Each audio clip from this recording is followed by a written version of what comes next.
நாங்கள் நிற்கக்கூடிய இந்த வீதி கடையாக்குளம் வீதி சமகி மாவட்ட வெள்ள காலங்களில் புத்தளத்தில் அதிகமாக பேசப்படக்கூடிய ஒரு பிரதேசம்தான் இது.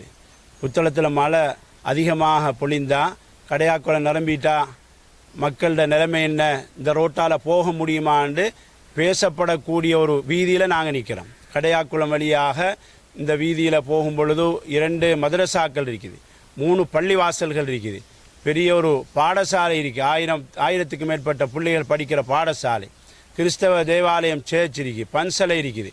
ஒரு பிரதானமான பாதையில் நாங்கள் நிற்கிறோம். இந்த பாதையை செய்து தர வேண்டும் என்று நீண்ட காலமாக எல்லா அரசியல்வாதிகள் எல்லா அதிகாரிகள்கிட்டையும் இந்த மக்கள் இந்த பிரதேசவாசிகள் முறைப்பாடு செய்திருக்கிறாங்க, வேண்டுகோள் விடுத்திருக்கிறாங்க.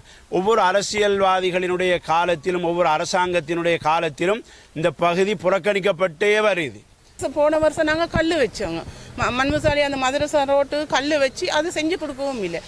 பேசுகிறாங்க, எலெக்ஷன் வரக்குள்ள வாராங்க பேசுகிறாங்க, அதோடய முடிஞ்சு திருப்பி வராங்க, திருப்பி 5 வருஷத்துக்கு அப்புறம் திருப்பி வராங்க. இப்படியே தான் எங்களை ஏமாற்றி எங்களை வாக்கு உரிமையை வாங்குறாங்களே மனசு செஞ்சு தர மாட்டேங்கிறாங்க. எங்களுக்கு முக்கியம் இந்த 2000 மக்கள் வாழக்கூடிய ரோட்டில் பாடசாலை மாணவிகள் வெள்ள சீருடையோட போக முடியாது, சின்ன ஆட்கள் போக இயலாது, பெண்கள் போக இயலாது, ஹாஸ்பிட்டலுக்கு போக இயலாது. ஒரு பிரசவமாக ஒரு கர்ப்பிணி தாய் இந்த பாதையால் போனால் பிரசவிக்கக்கூடிய நிலைமைக்கு தான் இந்த பாதை இருக்குது.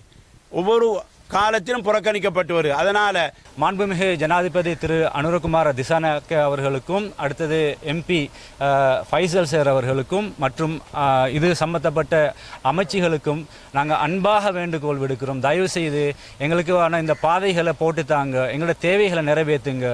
5 வருஷத்துக்கு ஒருக்கா வார உங்களோட தேவைகளை மட்டும் நிறைவேற்றி கொள்ளாமல் எங்களோட கனவுகளை மட்டும் வைக்காமல் நாங்கள் நம்பி ஓட்டு போட்டு இருக்கிறோம். ஸோ எங்களுக்கு இப்படியான விஷயங்களை தயவு செஞ்சு தாங்க.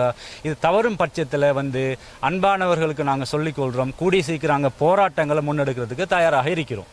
நிறைய நடவடிக்கை எடுக்கப்பட்டுமே எதுவுமே ஒன்றுமே நடக்காமல் இருக்குது.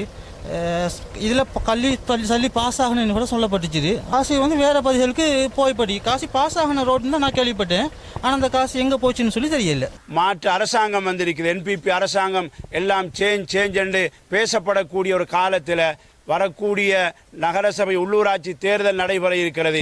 இந்த தேர்தலுக்கு முன்னால் இந்த பாதை சீர் செய்யப்பட வேண்டும். இல்லைண்டா இந்த மக்கள் இதை விடவும் ஒரு பாரிய ஒரு ஆர்ப்பாட்டம் இந்த வீதியில் நடக்கும். எனவே அதற்கு முன்னால் பொறுப்புள்ளவர்கள் அதிகாரிகள் அரசியல்வாதிகள் இதை கவனம் எடுத்து செய்து தருமாறு இந்த பிரதேசவாசிகள் சார்பாக நாங்கள் மிகவும் வினயமாக கேட்டுக்கொள்கிறோம்.